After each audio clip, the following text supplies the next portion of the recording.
no están todos los cabos atados. Pero si alguien te pide que ores por él, ora por él. Bendícelo en el nombre de Jesús. Extiende tu bendición sobre otros. Ora por ellos. Nunca sabemos lo que Dios tiene para las personas. Y cuando oramos por estos niños, es mucho más de lo que vemos a veces o entendemos, pero suceden cosas. Estamos entregándoles realmente en manos del Señor, en manos del Rey de Reyes, el Señor de Señores. Y el Señor escucha esa oración. Y el Señor escucha a los niños, el Señor ama a los niños. Hay algo maravilloso en ellos. Dios ama especialmente a los pequeños. A todo lo que es pequeño y sencillo, Dios no lo desprecia y Dios lo tiene muy cerca. Muy bien, hoy precisamente tenemos a los niños de la iglesia, a un grandísimo grupo en el minicamp. Y tenemos a muchos que volverán a lo largo del día y han estado este fin de semana. Y en la semana que viene comenzará el campamento urbano que tenemos aquí, que tiene más carácter evangelístico. Pero hoy los niños están en el minicamp. Aún así, tenemos las clases de los niños. Bueno, la guardería está funcionando y si hay algún niño, sobre todo de entre 3, 4, 5 y 6 años, tienen sus clases. Así que si hay alguien que no haya dejado a los niños arriba, puede hacerlo en este momento, puesto que tienen arriba sus clases. Y la mayoría de los niños están en su campamento anual que ellos suelen hacer, así que vamos a tenerlos también en oración y orando a Dios que el Señor los bendiga, que sea un tiempo de gran bendición para ellos y también que los papás puedan recibir esa bendición cuando regresen. Estamos en medio del fin de semana de Festimadrid, lo que hemos llamado Festimadrid, lo que se llama Festimadrid. Ayer estuvimos, el viernes en Callao, ayer sábado en el paseo de Camoens, creo que se llama, y hubo una asistencia tremenda, un mar de gente realmente. Hoy es el segundo día, hoy también estaremos allí por la tarde y quiero anunciarlo, recordarlo. A partir de hoy tendremos además, es la parte de los niños, precisamente a partir de las 5:30 estarán lo que llaman festiniños, y estaremos como iglesia participando con la obrita del arca. Han tenido los jóvenes de la iglesia que reducir, puesto que la obra era más larga, y solo les han dado 40 minutos, así que reducen todo lo que pueden y van a estar allí compartiendo la obra en este mismo escenario, y para los niños algo especial para ellos. Y después continuará el concierto en la tarde y otra vez el tiempo de evangelismo con el doctor Luis Palau, con su hijo Andrés Palau. También hoy, allí, yo creo que es a partir de las 4:30 de la tarde, también estará abierta una posibilidad de donación de sangre. Nosotros normalmente tenemos donación de sangre aquí, pero en este trimestre no lo estamos teniendo aquí, y será allí, en el mismo lugar, así que todos aquellos que quieran donar sangre, pues vayan preparados con la camisa remangada para donar. Aquellos que lo quieran hacer, es una buena ocasión también y es un buen testimonio al mundo que hagamos esto, y estará allí el camión o el autobús de la Cruz Roja también. Muy bien, pues sean todos bienvenidos, y sé que tenemos gente que nos está visitando. Yo no me pega el foco en la cara, pero sí que veo arriba, tenemos algunas personas que vienen de Estados Unidos y los saludamos, el Señor les bendiga.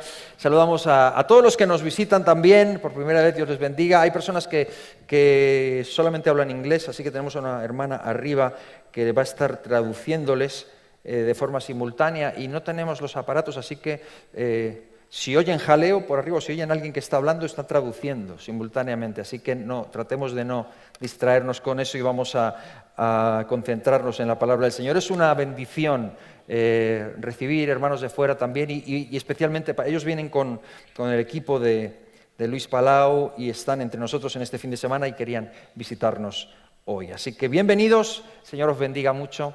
Y vamos a ir directamente a la palabra del Señor en esta mañana antes de continuar, y después en la tarde tendremos el tiempo de evangelismo en la calle juntos. Invito a todos a que vayan. Ayer fue un día de muchísima gente. Yo no sé, yo calculo muy mal y no me atrevo a dar cifras. Luego, además, como estas cosas de las cifras son según quien lo diga, dicen una cosa o dicen otra, pues yo no sé. Dicen que la policía es la que mejor lo mide.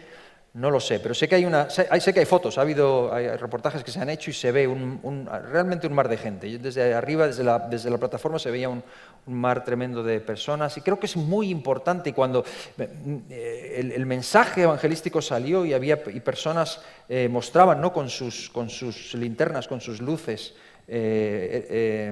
su decisión por el Señor, pues era tremendo, era muchísima gente, ¿no? Entonces, ¿cuánto agradecimiento tiene que haber en nuestro corazón? Y cuánto tenemos, hermanos, que esforzarnos y estar y apoyar y estar ahí, porque es un tiempo verdaderamente importante. Es algo que no solamente estamos llegando a las personas, se están uniendo las iglesias para hacer esto y estamos dejándonos oír en un país como el nuestro, en una ciudad como la nuestra, que poco tiene en cuenta cuando queremos predicar el Evangelio, poco apoyo tenemos por parte de las autoridades, poco seguimiento, ¿no?, como estamos viendo en estos días, pero hay una respuesta y hay una necesidad tremenda del Evangelio, y lo mejor que podemos hacer es proclamar el mensaje del Evangelio de Jesucristo. ¿Quién está de acuerdo conmigo? Es lo mejor que podemos hacer, hermanos. Por más que sea difícil, por más que sea duro, por más que resulte extraño o resulte chocante en una sociedad como la nuestra, yo doy gracias a Dios por esfuerzos así que están dejando ver en la ciudad de Madrid que hay personas que aman al Señor Jesucristo, que salen a escuchar, y gente que tiene sed y que tiene hambre del Evangelio de Jesucristo. Nuestro lema en este año es conscientes de su amor. El amor de Jesucristo nos impulsa. 2 Corintios 5:14. El amor de Cristo nos constriñe, nos impulsa, nos empuja, nos obliga, nos hace hacer lo que hacemos. Hacemos lo que hacemos por su amor, porque Él nos amó primero. Y queremos ser conscientes de su amor. Y por eso de lo que más hablamos y de lo que más queremos hablar es de Jesús, de su vida, de su ministerio, de lo que Él hizo, de lo que Él es para nosotros. Y yo quisiera hoy leer con todos vosotros un salmo, el Salmo 110. El título de este mensaje yo lo he titulado El Señor de mi Señor. Y me gustaría porque es así como el Salmo enuncia o como comienza este Salmo, y me gustaría que pudiéramos leerlo y que después meditemos en él. Vamos a leer el Salmo 110 y vamos a meditar en estas palabras que el rey David deja escritas. Los salmos son canciones que el pueblo hebreo cantaba en diferentes ocasiones, así que vamos a leerlo y después meditamos brevemente sobre él. Dice así, el Salmo 110. Jehová dijo a mi Señor. Por eso yo lo he titulado El Señor de mi Señor. Jehová dijo a mi Señor: siéntate a mi diestra hasta que ponga a tus enemigos por estrado de tus pies. Jehová enviará desde Sión la vara de tu poder, domina en medio de tus enemigos. Tu pueblo se te ofrecerá voluntariamente en el día de tu poder, en la hermosura de la santidad. Desde el seno de la aurora tienes tú el rocío de tu juventud. Juró Jehová y no se arrepentirá. Tú eres sacerdote para siempre según el orden de Melquisedec. El Señor está a tu diestra, quebrantará a los reyes en el día de su ira. Juzgará entre las naciones, las llenará de cadáveres, quebrantará las cabezas en muchas tierras. Del arroyo beberá en el camino, por lo cual levantará la cabeza. Amén. Amén. Hasta aquí la palabra del Señor, este Salmo 110. Ok, estamos hablando de Jesús. ¿Por qué leemos un salmo del Antiguo Testamento? Pues quisiera dar algunos datos sobre este salmo. En primer lugar, es un salmo muy antiguo, muy antiguo. Es un salmo de David. Y David es un hombre que vive 1000 años aproximadamente. En el año 1000, si haces la escala del tiempo y Jesús está en el 0, la historia se divide entre antes de Cristo, después de Cristo. Si Jesús está en el 0, David está en el 1000 antes. Entonces es un salmo antiguo, muy antiguo, es un salmo de David. Y David lo escribe y es un salmo que probablemente, sabemos que los salmos, como decía, son canciones que se cantaban normalmente en conmemoraciones o en momentos especiales del pueblo hebreo. Y este salmo, tradicionalmente se entiende que se cantaba en las fiestas de coronación de los reyes. Este salmo, incluso, y también el Salmo 2, son salmos de coronación del rey, sobre todo de los descendientes de David, los reyes de Judá. El Salmo 2 también, que dice por qué se amotinan las gentes y los pueblos piensan cosas vanas, etcétera, etcétera. Son salmos de coronación. Entonces es un salmo que probablemente se cantaba y se utilizaba en medio de la ceremonia de cuando venía un rey nuevo y se le coronaba de nuevo. Y lo escribe David. Pero mucho más importante que el hecho de que fuera un salmo de coronación o de que ese fuera su uso habitual, mucho más importante es el hecho de que es un salmo, lo que se llama o lo que llamamos un salmo mesiánico. Salmo mesiánico significa que es un salmo que contiene profecía sobre el Mesías. Profecía mesiánica. Todo el Antiguo Testamento está lleno de profecía, de palabra profética, pero de toda la palabra profética del Antiguo Testamento, la más importante de todas es la mesiánica, la que tiene que ver con el Mesías, porque todo el Antiguo Testamento apunta a Jesús. Todo el Antiguo Testamento está señalando a Jesús, está apuntando al Rey de Reyes y Señor de Señores, ya desde entonces, desde 1000 años antes y antes aún. Por lo tanto, lo que está escribiendo aquí está enfocado hacia el Mesías, y eso es lo que lo hace importante, es un salmo mesiánico. Esto es importante. Y este salmo mesiánico es especialmente relevante porque se menciona mucho en el Nuevo Testamento.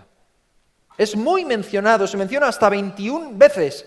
No sé si es el más mencionado, pero desde luego es uno de los que más se mencionan y se citan en el Nuevo Testamento, en nuestro tiempo, como algo que se escribió. Algunas de estas citas, por ejemplo, en Hebreos, en el capítulo 1, en el último versículo, el versículo 13, cuando el apóstol está hablando de Jesús y está hablando de que Jesús es mayor que los ángeles, está diciendo que Cristo es mayor que los ángeles, y en el último versículo dice, ¿a cuál de los ángeles le dijo Dios jamás, siéntate a mi diestra hasta que ponga a tus enemigos por estrado de tus pies? ¿De qué está hablando?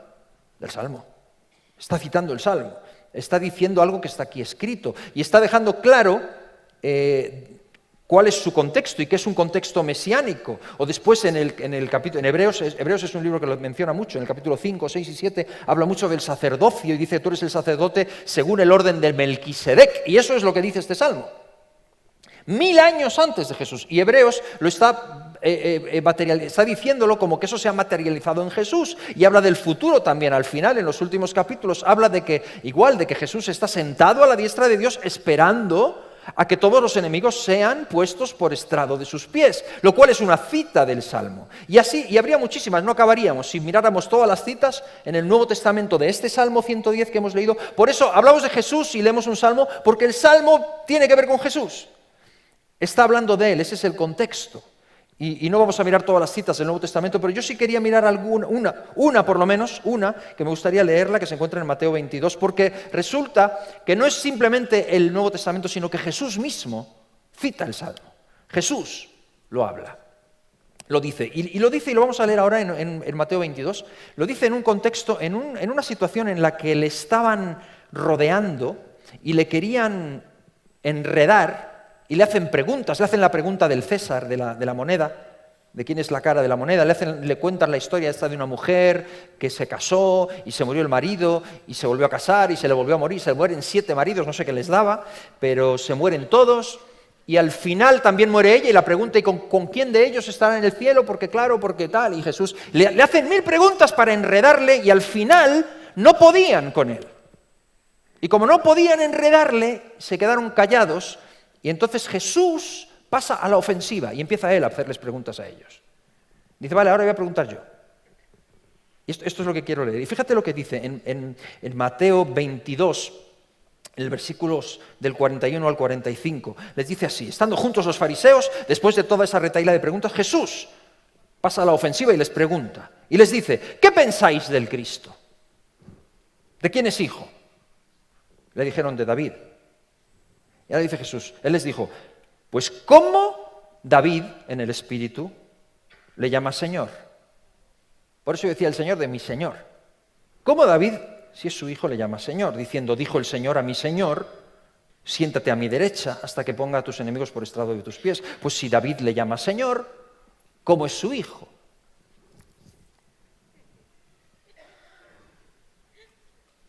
Después de enredarle, querer enredar, ahora les enreda él a ellos. ¿Y qué está diciendo? Está citando el Salmo. Está citando el Salmo El salmo que hemos leído, el Salmo 110, ¿no? Y es algo constante, incluso en su pasión, cuando Pilato le dice, bueno, sácanos de dudas ya, o sea, eres tú el bendito de Dios. Y Jesús dice, porque no le respondía, y Pilato estaba fuera de sí porque no respondía, finalmente él responde y dice, tú lo dices y te digo más, desde ahora veréis al Hijo del Hombre sentado a la diestra del Padre. ¿Qué está diciendo? El Salmo. Está citando algo que está dicho, profetizado 1000 años antes y tiene que ver con su persona. Esta es la importancia de este salmo en el contexto bíblico. Y en este contexto bíblico quiero analizar un poco lo que dice este salmo. Hay muchas cosas que dice, pero el Señor de mi Señor. Quiero analizar 4 cosas y este es mi bosquejo. 4 cosas en primer lugar en cuanto a esto del Señor de mi Señor. En primer lugar, ¿quién habla aquí? ¿Quién habla? ¿Quién es el que habla? Es importante esto, la identidad de la persona que está hablando. En segundo lugar, ¿a quién le habla? Importante, la identidad no solo de quién habla, sino la identidad de aquel a quien le está diciendo las cosas que dice. ¿Quién habla? ¿A quién le habla? En tercer lugar, quiero analizar qué dice. ¿Qué le dice el que habla a aquel al que le habla? ¿Qué está diciendo? Y en último lugar, ¿qué implicaciones tiene eso? O en otras palabras, ¿qué tiene eso que ver conmigo? ¿Qué tiene eso que ver con nosotros? ¿Qué tiene que ver contigo y conmigo? Quisiera analizar simplemente eso y vamos a ver que todo eso nos acerca mucho más al grandísimo poder del amor de Jesús. El amor que nos motiva, el amor que nos impulsa, el amor de Él por nosotros. Y lo vamos a ver, y vas a ver que en pleno Antiguo Testamento, lo que el Salmo dice es puro evangelio. Evangelio que salva, evangelio que redime. No sé cuánto sabía David de esto. No sé cuánto los profetas que escriben inspirados por Dios, no dudo en ningún caso de que fueran totalmente inspirados por el Espíritu Santo, pero no sé cuánto sabían. ¿Cuánto sabían realmente? Muchas de las cosas importantes en la vida nos pillan desprevenidos. Y a veces Dios te usa y ni siquiera sabes que te ha usado, ¿no? No sé cuánto sabía realmente David de lo que estaba diciendo, pero lo que estaba diciendo era muy gordo, era muy fuerte. Y es evangelio puro, 1000 años antes. Señor, bendice tu palabra en esta mañana. Ayúdanos a entender lo que nos dices y a entender la urgencia y la importancia de tu palabra para nosotros. Háblanos, Señor, háblanos. Mueve nuestro espíritu, mueve nuestras vidas en el nombre de Jesús. Amén. Amén. Y me quedo con estos 4 puntos en el bosquejo. En primer lugar, ¿quién habla? ¿Quién habla? ¿Quién es el que habla? Bueno, hemos leído en el Salmo comienza con una palabra. ¿Quién se acuerda? ¿Cómo empieza el Salmo? Jehová. Así empieza el Salmo. Jehová dijo a mi Señor. Hay 2 veces, hay en 2 ocasiones. En el versículo 1, Jehová dijo, y en el versículo 4, juró Jehová. O sea que hay una identificación clarísima de quién, e inequívoca, de quién es el que está hablando aquí. El que habla aquí no es ni más ni menos que Dios. Esto que es el tetragramaton del griego, tetra de 4 y gramaton de letras, las 4 letras, el innombrable, el que los judíos, los hebreos no lo nombraban, limpiaban la pluma antes de escribir su nombre y algunos dicen Jehová, otros dicen Yahvé, es esto, que es impronunciable porque son consonantes en hebreo y como no se sabe realmente cómo era, pues hay diferentes pronunciaciones, pero es el tetragramaton, el innombrable, el Dios de dioses que el pueblo hebreo conoce. Aquel que todo lo tiene, el que todo lo sabe. ¿Por qué es tan importante esto? Súper importante. No es como para rellenar simplemente. Es muy importante que entendamos quién es quien está hablando, porque es un tema de autoridad, es un tema de competencia. Por ejemplo, si un policía se pone ahí en la calle, ahora mismo, y se pone en medio así, y dice que no se puede pasar, como ayer nos pasaba en el Festimadrid, ¿no? Llegábamos y no se podía. Si un policía se pone ahí, dudo mucho que nadie pase. Dudo mucho que alguien llegue con eso y se lo lleve por delante. Como muchos los más atrevidos se acercarán y dirán que ha pasado algo, está cortado, para saber, los curiosos, ¿no? Pero nadie pasa porque el policía tiene autoridad. O sea, si se pone un policía ahí y dice que no se pasa, no se pasa. Ahora, si me pongo yo, me van a pasar encima. Bueno, primero que me van a decir, pero ¿tú quién eres? Y yo decir, yo soy Marcos. Y no se pasa, pero ¿cómo que no se pasa? Porque lo digas tú. Y si digo, no, es que me han puesto aquí, me han dicho que tengo que decir que la siguiente pregunta es ¿quién lo ha dicho?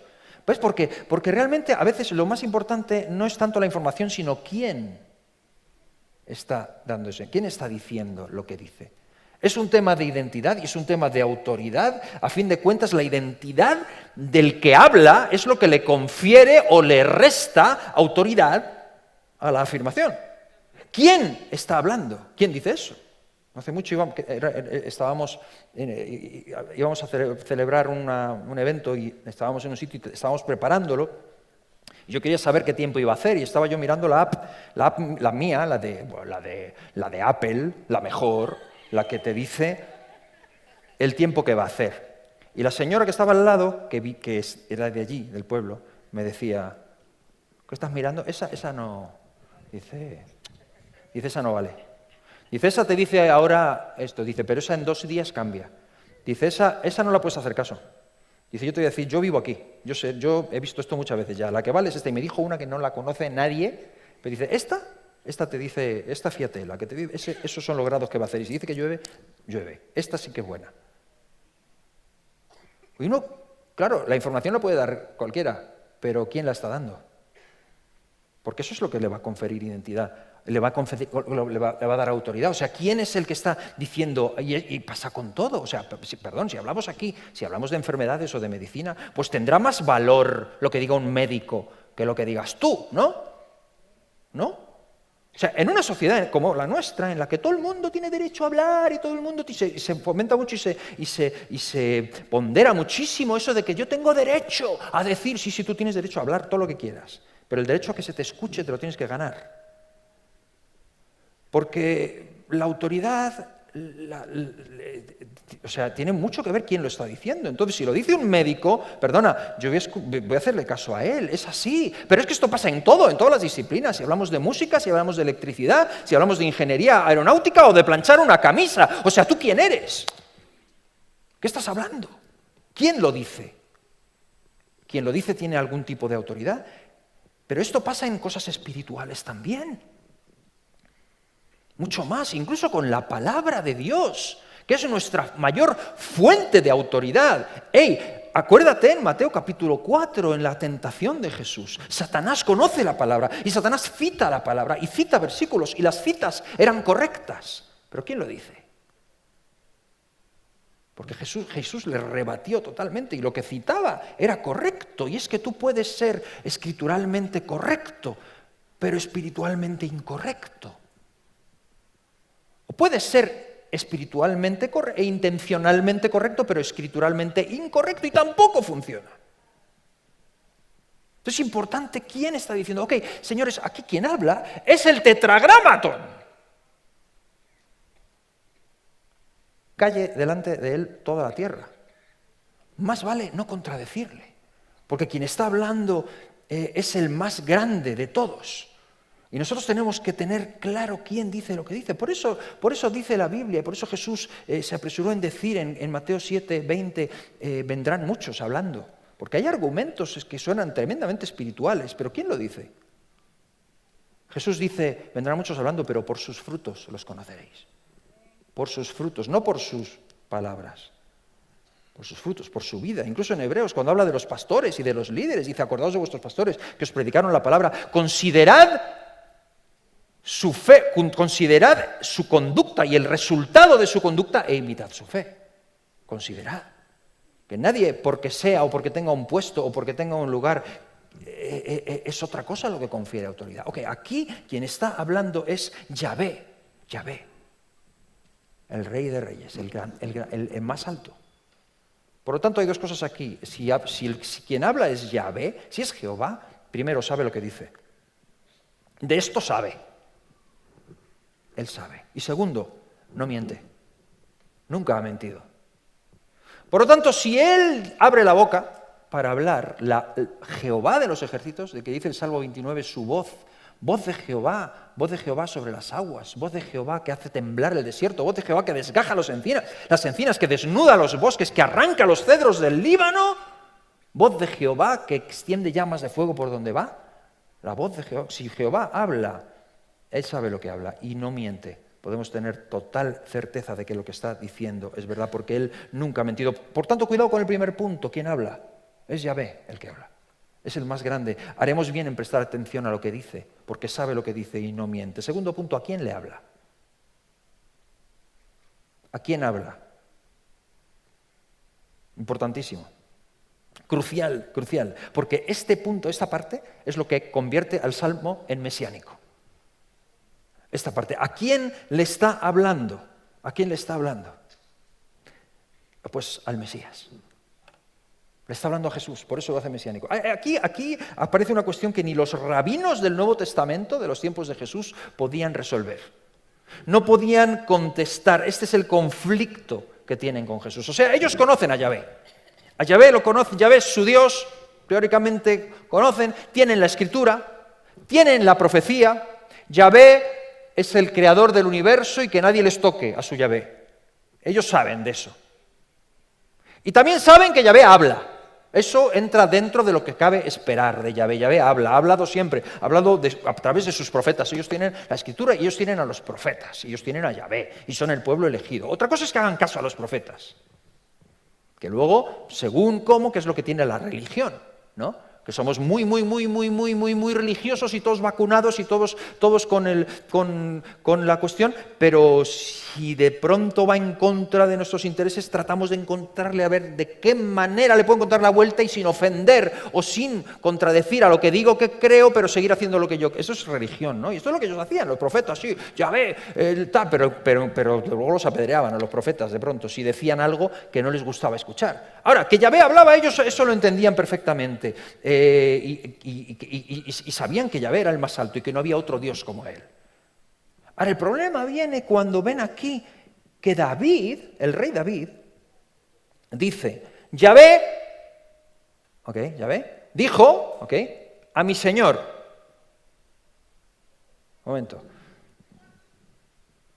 David es el rey. ¿Quién está por encima de David? Yahvé. Y si Yahvé dice al Señor de David, ¿a quién le está hablando? Ese es el dilema que ellos tienen. Y además es importantísimo porque la palabra Jehová dijo, cuando dice Jehová dijo a mi Señor, la palabra Señor es Adonai, que significa Dios, el Señor nuestro Dios.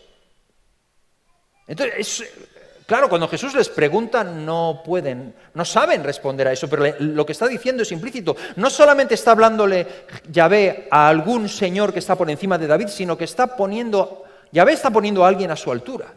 Yahvé está hablando al mismo nivel, es tremendamente evidente, está hablando a alguien que está a la misma altura que él, a su diestra.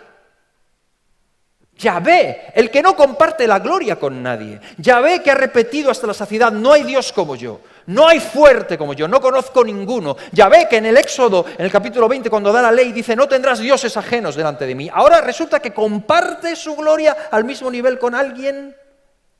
Y no es cierto que comparta con nadie su gloria. Yahvé no comparte su gloria con otro, es que este otro es Yahvé también. Este es uno de los salmos, uno de los puntos en la Biblia donde se ve la deidad del Mesías. Es uno mismo, es el mismo, es aquel de quien estaba hablando Juan en el capítulo 1 cuando dice en el principio era la palabra. La palabra era con Dios y la palabra era Dios. Y todas las cosas por Él fueron hechas y sin Él nada de lo que ha sido hecho fue hecho. En Él estaba la vida y la vida era la luz de los hombres, etcétera, etcétera, etcétera. Es uno solo. Y está hablando de dos entidades, pero es una. Dos personalidades o dos manifestaciones, pero es una entidad. Entonces, esto sí que es un concepto nuevo para ellos. Por un lado, ha estado totalmente presente, constantemente, pero ellos no lo ven. Y ahora Yahvé habla ¿a quién? Al Mesías, y le habla de igual a igual, es muy evidente. Y claro, ellos no pueden. Jesús los enreda con dos preguntas. Les dice, a ver, el Mesías, ¿de quién es hijo? De David, esa se la saben. De David. Ok. Si es hijo de David, ¿cómo David lo llama Señor? Esa no la pueden contestar. Y Señor es Adonai, es el Señor nuestro Dios. ¿Cómo es posible? Y no pueden. Y lo que Jesús está diciendo es evidente. Y si te cabe alguna duda, Jesús lo tuvo claro, pero si te cabe alguna duda, ellos lo tuvieron claro porque por esto lo mataron. Porque se hacía igual a Dios. Ellos entendieron claramente, la iglesia primitiva entendió que el Mesías es Dios. Jesús entendió que este pasaje hablaba de él. Los fariseos, los saduceos, los religiosos del tiempo entendieron perfectamente de lo que Jesús estaba hablando. Y de que este salmo él se autoatribuía los mensajes que tenían que ver con el Mesías y se hacía igual a Dios. Por tanto, ¿quién habla? Yahvé. ¿A quién habla? Al Mesías. Y ahora, en tercer lugar, la tercera pregunta, ¿qué es lo que dice? ¿Qué dice? ¿Qué dice? Y esta es probablemente la parte más importante de todo el mensaje. Lo que dice. ¿Qué es lo que está diciendo? Y te vas a encontrar con que esto es evangelio puro, lo que está diciendo. 1000 años antes lo que David está diciendo es evangelio. Son dos mensajes. Y lo hemos visto una vez en el versículo 1 dice Jehová dijo a Adonai, Jehová dijo a Jesús, Jehová dijo al Mesías. Y le dice dos cosas. La primera que le dice es esta: tú eres el rey. La primera que le dice es: siéntate a mi diestra, aquí, ponte aquí, a mi diestra. Eso tiene que ver con el reinado de Jesús. Tiene que ver con que Jesús es el rey. Escucha, lo está diciendo Yahvé. Está diciendo que Jesucristo es el rey. ¿Qué es el rey? Queda clarísimo. Porque dice, siéntate a mi diestra. La diestra es algo que los judíos entendían perfectamente. La diestra de Jehová, la diestra es símbolo de autoridad. La diestra es símbolo de igualdad con aquel que coloca a alguien a su diestra. Ya en el Éxodo, constantemente tu diestra ha quebrantado al enemigo, tu diestra hace proezas, el Salmo 118, la diestra de Jehová es sublime, la diestra de Jehová hace valentías, tu diestra me ha sostenido, tu diestra hace proezas, la diestra de Jehová es la autoridad, es el reinado, es el dominio absoluto. Para ellos es un concepto clarísimo y es inaudito que Yahvé esté compartiendo su trono. Pero no solamente está diciendo tú eres rey al Mesías, sino que le está diciendo tú eres el rey supremo. Porque mira lo que le dice, siéntate hasta que ponga a tus enemigos por estrado de tus pies. ¿Cuántos saben lo que es un estrado? Un estrado es como gradas, como escalones, que sirven para subir a un lugar. Entonces, siéntate aquí porque voy a poner... ¿Para qué sirve un escalón? Para pisarlo, para ponerse encima. Lo que Yahvé está diciendo es, quédate aquí hasta que yo ponga a tus enemigos por escalón para ti. Es decir, para tus enemigos. O sea, no está hablando de un reinado cualquiera, como de estos reyes de Israel que llegan y que controlan, dominan, gobiernan, mejor o peor, tienen sus enemigos, tienen sus luchas, tienen sus batallas que necesitan estrategia porque a lo mejor vencen, a lo mejor no. Está diciendo, no hay ni siquiera batalla, ponte aquí porque yo voy a poner a tus enemigos por estrado de tus pies. El único lugar para tus enemigos es debajo de tu pie. Significa, tú eres el rey, tú eres el dominador absoluto. No hay autoridad por encima de ti. Cualquier tipo de autoridad que exista está por debajo de ti. Eso lo dice Yahvé respecto a Jesús. No hay nadie más grande que tú, ni David, ni San Sererín del Monte, todo el mundo debajo. Todo el mundo debajo. Las autoridades, los principados, las potestades, por eso decimos, están debajo de los pies de Cristo, el Rey de Reyes y Señor de Señores. Y hay algo que dice aquí, dice, siéntate hasta.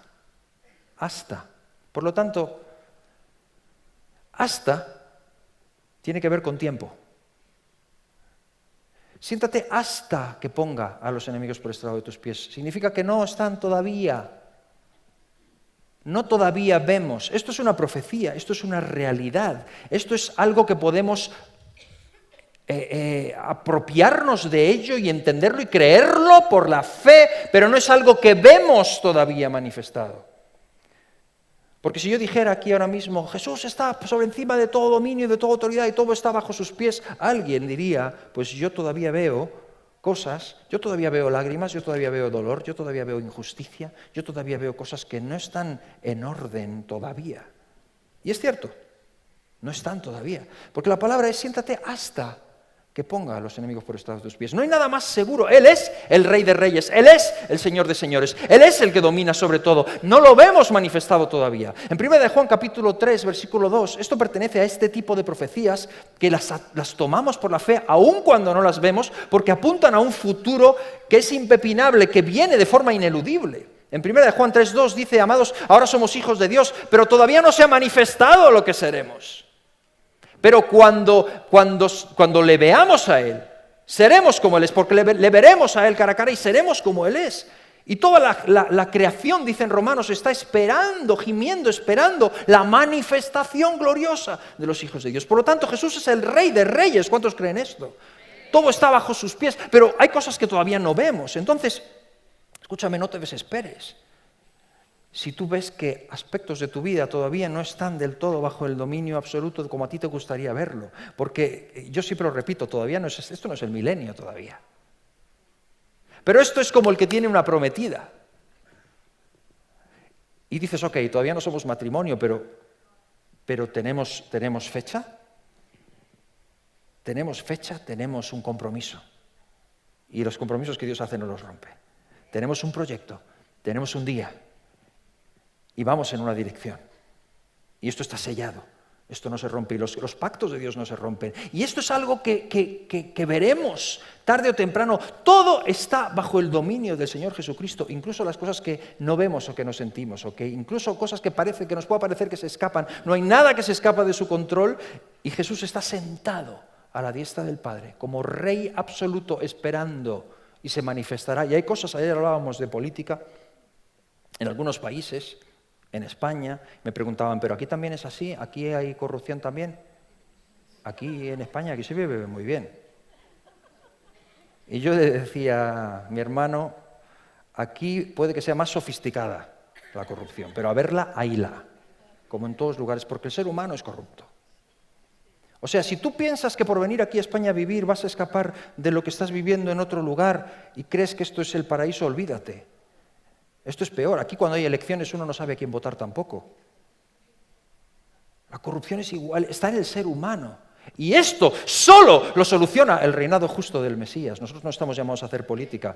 Política es conseguir algo a lo mejor en este tiempo, en un periodo de tiempo puedes avanzar, pero no solucionas nada. Solo lo soluciona el reinado justo del Mesías, el Rey de Reyes, el Señor de Señores, bajo cuyos pies está todo dominio y toda autoridad. Lo veamos ahora o no, eso es real. Y lo dice David, lo dice Yahvé por boca de David 1000 años antes de que aparezca Jesús. Pero eso es una de las cosas que dice. La otra cosa que le dice es, no solo le dice tú eres el rey, sino que le dice tú eres el sacerdote. Tú eres el sacerdote perpetuo, tú eres el rey supremo, pero tú eres el sacerdote perpetuo. Y eso es diferente. Porque una cosa es ser el rey es el que domina, el que gobierna, el que tal, y le dice siéntate hasta que haya puesto a los enemigos por estrado de tus pies, ¿ok? Esto está por venir, pero le dice, juró Jehová y no se arrepentirá, tú eres el sacerdote para siempre. Y el sacerdote no es el rey, el sacerdote es otra cosa. ¿Qué es el sacerdote?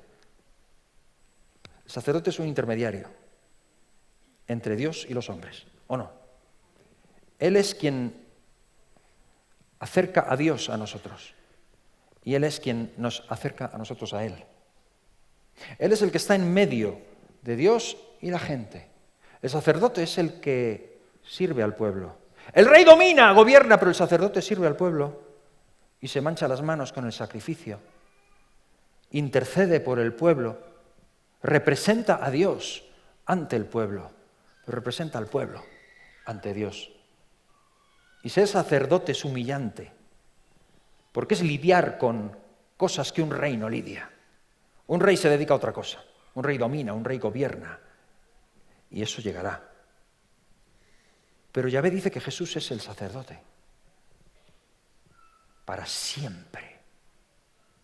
Según el orden de Melquisedec. Esto los fariseos no lo pueden tragar. Además, en la mentalidad del Antiguo Testamento, cuando había un rey y había un sacerdote. El rey salía a guerrear. ¿no? Y el sacerdote y el profeta, ¿no? La figura espiritual era quien daba el mensaje de Dios, y el rey, lo vemos constantemente en los reyes de Israel y en los reyes de Judá, mientras el rey escuchaba al sacerdote la cosa iba bien, cuando el rey no le interesaba escucharle al sacerdote hacía las cosas a su manera y las cosas iban mal.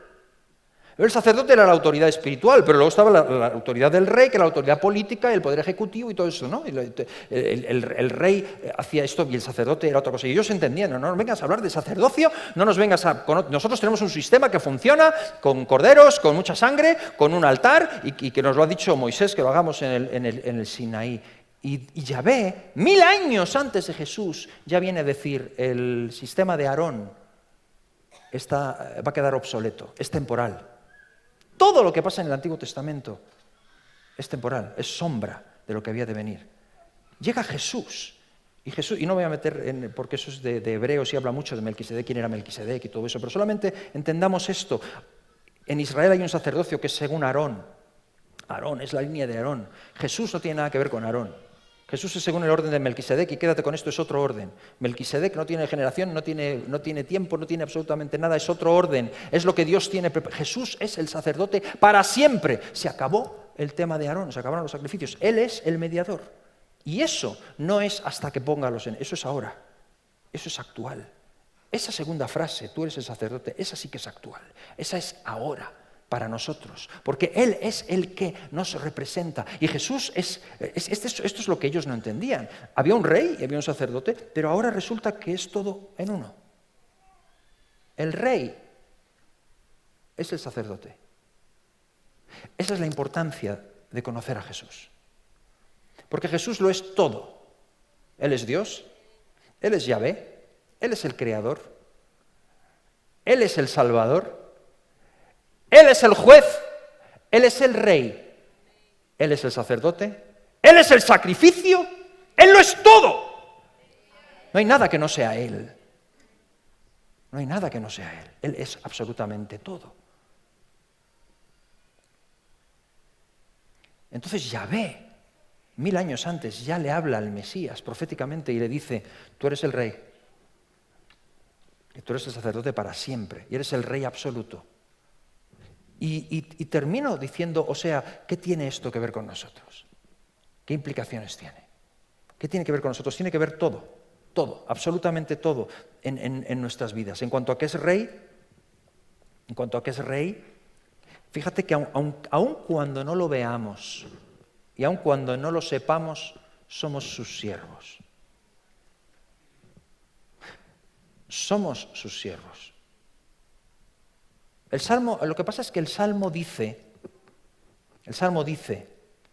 domina sobre tus enemigos, y luego dice, tu pueblo se te ofrecerá voluntariamente. Hay una diferencia entre ser siervo del Señor voluntariamente y serlo forzosamente.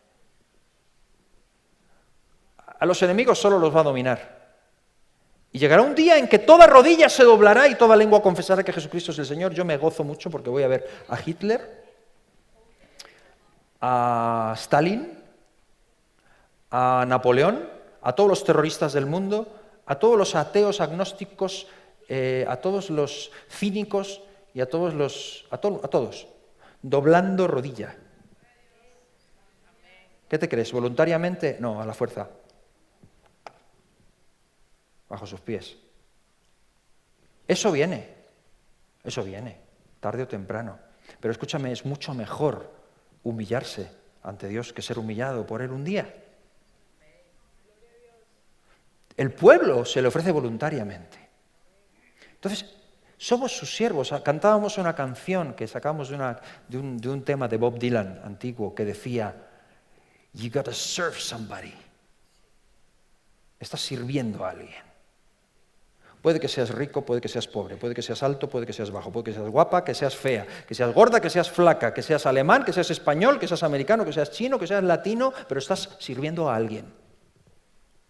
Puede que al diablo o puede que al Señor, pero estás sirviendo a alguien, tú mismo. Es una mentira eso de que somos libres, no es cierto. Esa idea de que el Evangelio viene a robarnos la libertad y no permitirnos hacer lo que... La religión sí, la religión te ata y todo sistema humano te ata, pero escúchame, ¿quién te ha dicho que eres libre? Si somos esclavos desde que nacemos. Somos esclavos de nuestra cultura, somos esclavos de nuestro idioma, somos esclavos de nuestro entorno, somos esclavos de nuestras costumbres, somos esclavos de lo que aprendemos, de lo que nos afecta. Y lo peor de todo, somos esclavos de nuestras pasiones internas, de nuestros pecados, de lo que nos ata y lo que nos mueve. Solo Jesús puede liberarnos de eso. Y somos esclavos, estamos sirviendo a alguien. Y podemos estarle sirviendo a él o podemos estar sirviendo al enemigo, e incluso sirviendo al enemigo le estamos sirviendo a él. ¿Sabías eso? ¿Por qué Dios no destruye al diablo? Porque todavía no ha acabado con él, todavía le está sirviendo para muchas cosas. Al final no es más que un peón más. Judas cree que está entregando a Jesús y le está traicionando y no entiende que es Jesús mismo quien echa la piedra a rodar y le dice: hey, lo que vayas a hacer, dale, ahora. 1, 2, 3, preparados, listos, ya, dale, hazlo pronto. Y se cree que es libre. Somos esclavos, claro que decidimos, pero somos esclavos de nosotros mismos. Por eso, ¿qué tiene que ver con nosotros? Somos sus siervos, pero es mucho más actual la segunda afirmación, porque somos sus siervos y queramos o no vamos a caer todos bajo sus pies. Pero esa segunda de que Él es el sacerdote, tiene que ver con nosotros. Y es que no tenemos otro mediador, no hay otro. Porque nadie puede servir al Rey de Reyes así como así. Nadie puede acercarse a Él. Solamente puedes acercarte a Él si antes de eso le has conocido en su faceta de sacerdote, en su faceta de mediador entre tú y Dios. Porque ninguno podemos venir. Dice la Biblia que todos hemos pecado, estamos destituidos de la gloria de Dios y hemos sido justificados por el sacrificio de Jesús, porque Él vino a ser sacerdote. Y esto, señores, esto es lo que nos muestra el tremendo poder del amor de Jesucristo. Porque siendo el Rey de Reyes y Señor de señores, no tenía por qué mancharse las manos. Pero Él es todo. Él es absolutamente todo. Y esta es la urgencia de este mensaje. Esta es la urgencia del mensaje. La gente necesita conocer a Jesús, porque tarde o temprano van a caer bajo sus pies. Pero el propósito de Dios no es que caigan a la fuerza bajo sus pies. El propósito de Dios y el propósito a través de la Iglesia es que conozcan al gran sacerdote, a aquel que es eternamente y para siempre, nuestro representante delante del Padre. El único que puede limpiarnos, que puede perdonarnos, que nos transforma, el único cuyo sacrificio. Entonces, no cometamos el error de pensar que podemos servir a Dios de cualquier forma. Hay mucha gente haciendo cosas buenas y no sirve. No por tratar de hacer cosas correctas o cosas que a Él le agraden, creas que eres un ciudadano del reino. Solo eres ciudadano del reino cuando has conocido al sacerdote personalmente. Cuando Él te ha limpiado con su sangre, cuando Él te ha hecho una nueva criatura. Si no, seremos esclavos al final de nuestras propias pasiones, no podemos servirle, estaremos forzando algo que no podemos nosotros producir. Y la afirmación importante y actual para nosotros hoy es que no tenemos otro mediador que no sea Jesucristo. En esto consiste el amor de Dios. No en que nosotros le hayamos amado a Él, sino en que Él nos amó a nosotros y envió a su Hijo en propiciación para nosotros. Ese es su amor. Y nadie puede sustituir a Jesús en su faceta de sacerdote. Y ese es uno de los grandes problemas en esta sociedad. El carácter exclusivo de Jesús. Solo Él y nada más que Él. Solamente Él y nada más que Él. Y hermanos, ese es el reto para nosotros y ese es el reto para cualquiera que esté aquí que no conoce a Jesús. No hay forma de llegar a Yahvé si no es en Jesús. No hay manera de llegar a Yahvé si no es a través de la figura de Jesucristo. Y esto que parece tan simple y parece que tanto sabemos, mis hermanos, necesitamos ser recordados de esto y agarrar la realidad. ¿Por qué? Porque cuando entendemos o cuando sentimos el amor de Dios en Jesús, eso es lo que nos va a impulsar en cualquier cosa que hagamos. Ahora estamos con esta cuestión de Luis Palau. No sé cuántos lo saben. Estamos en una tarima y con un esfuerzo tremendo de iglesias y de pastores y de congregaciones, gracias a la congregación, a todos los hermanos y hermanas que están sirviendo. Hoy veo muchos huecos y es muy probable que algunos estén descansando porque ayer estuvieron hasta muy tarde. Ayer las personas que estaban en cuestión de enfermería pedían porque hubo no sé cuántos soponcios y necesitaban más ayuda y hacen falta más voluntarios. Era un mar de gente lo que había ahí. Pero no sé cuántos sabéis que estamos haciendo esto sin permiso. Porque nos dijeron que habían firmado los permisos, que va. Pregúntamelo a mí. No, porque al final lo que dijeron fue, ok, no vamos a firmar el permiso. Tampoco vamos a decir nada, ¿vale? Hacedlo y ya está. Pero ¿sabes qué pasa? Que no tenemos peso político. No tenemos popularidad. Nuestro mensaje no es popular. Y nadie quiere, ningún político quiere acercarse ni vincularse a algo que no es popular. Porque aquí es una cuestión de mayoría. Y de que cuanto más gente sea, más se apoya. Y el día que tengamos gran peso, como nos sucede en otros países a lo mejor de Latinoamérica, pues entonces sí, todos pues nos pondrán la alfombra roja. Pero si no, no. El tema de Jesús es que no es popular. El reto del cristiano es entender que no estamos proclamando algo, ni estamos buscando amigos, ni fans. Estamos proclamando algo que ya sabemos que no es popular, pero que depende de la salvación de la gente de ellos. Hoy es popular otra idea.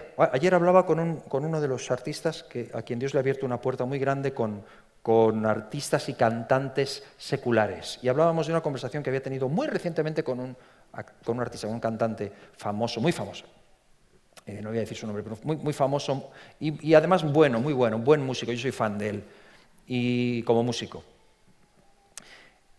Y contaba cómo Dios le ha abierto la puerta para hablar con él y hablar con su banda, y que en el último concierto que tuvimos lo llamó para que diera una palabra, danos una palabra de 10 minutos, y luego oró con ellos antes de que salieran al escenario.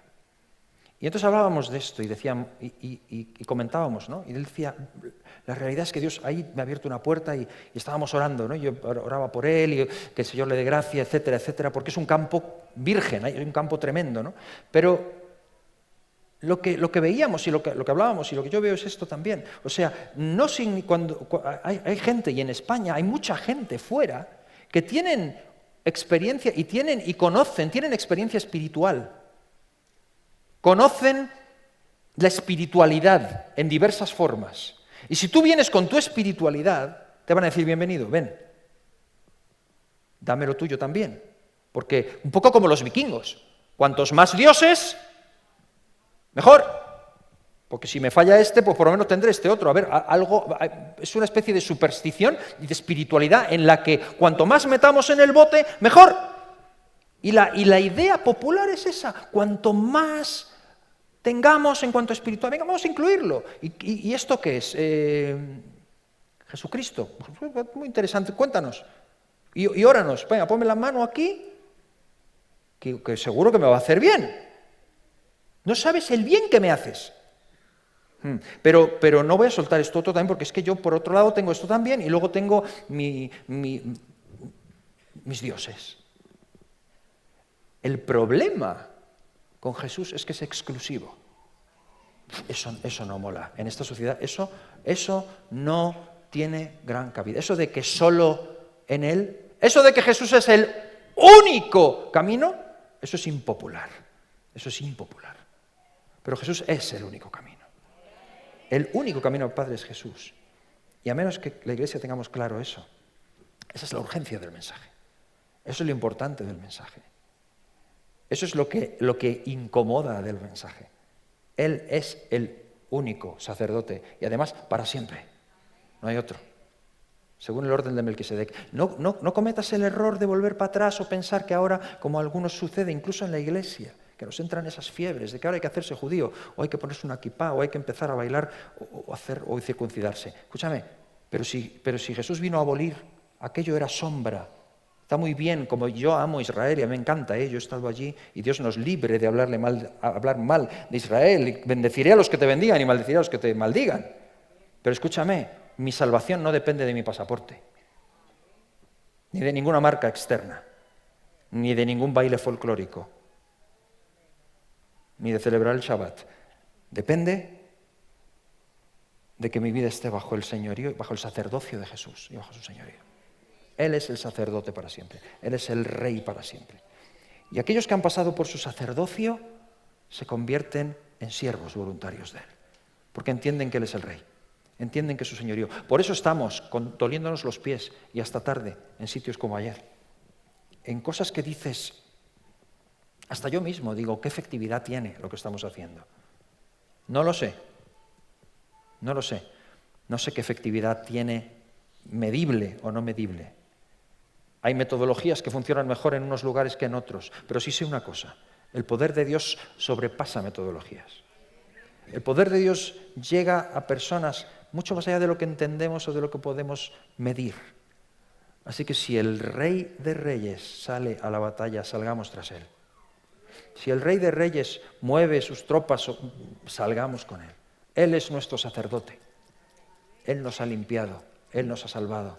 Él es el gran y eterno sacerdote para siempre, según el orden de Melquisedec, y Él es el Rey supremo por encima de todo. Y me gustaría, os animo en esta tarde también a estar junto con nosotros, pero no solamente por un evento que va a tener lugar, en el que efectivamente y evidentemente es importante que la Iglesia salgamos, pero no estoy hablando simplemente del evento de este fin de semana, estoy hablando de nuestras vidas, de nuestra semana, de tu lugar de trabajo, de tu familia, de tus relaciones, de la gente con la que tienes contacto a diario. Si Él es tu sacerdote y Él es tu rey, tú eres un ciudadano del reino y eso se tiene que ver por donde vayas. Así que a todos aquellos que conocen a Jesús, me gustaría lograr en esta mañana transmitir la urgencia de que necesitamos brillar por Jesús. Necesitamos brillar por Jesús donde estemos, porque no hay otro rey, no hay otro sacerdote, no hay otro camino, no hay otro mensaje. Jesús es el Salvador del mundo, Jesús es el Señor de nuestras vidas, es el Rey supremo y para siempre. Y si hay alguien aquí que no conoce a Jesús, si hay alguien aquí que todavía no le conoce como sacerdote personal, como representante de Dios, si todavía no estás representado ante Dios por Él, estás perdido, estás perdida. Y es urgente conocerle, es urgente recibirle, es urgente tener ese encuentro con Él y hacer de Él el Rey de tu vida también, el Señor de tu vida. Me gustaría que nos pusiéramos en pie, por favor, y vamos a orar. Y cuando leas este salmo otra vez, piensa lo que quieras, pero no pienses tanto en la coronación o en la ceremonia, piensa en el Mesías, piensa en lo que Yahvé está diciendo, piensa en el Rey de Reyes, Señor de Señores, el sacerdote para siempre, según el orden de Melquisedec, y adórale, porque es un milagro lo que Él nos ha dado, lo que Dios nos ha dado en Cristo Jesús. Y vamos a orar y vamos a bendecir este día también y pedir al Señor que Él nos dé una gran cosecha también en este esfuerzo. Y vamos a dar gracias a Dios también por nuestros hermanos que vienen de lejos y que se esfuerzan, por todos los pastores, por todas las personas de las iglesias que están participando en este evento multitudinario. Vamos a orar por nuestros jóvenes esta tarde que representarán la obra del arca para los niños. Y vamos a pedir al Señor que Él nos conceda la bendición de ver personas venir a los pies de Jesucristo por su misericordia. Amén. Así que vamos a orar. Cerremos nuestros ojos un momento y vamos a cantar un coro de adoración al Señor y enseguida oramos. Aleluya.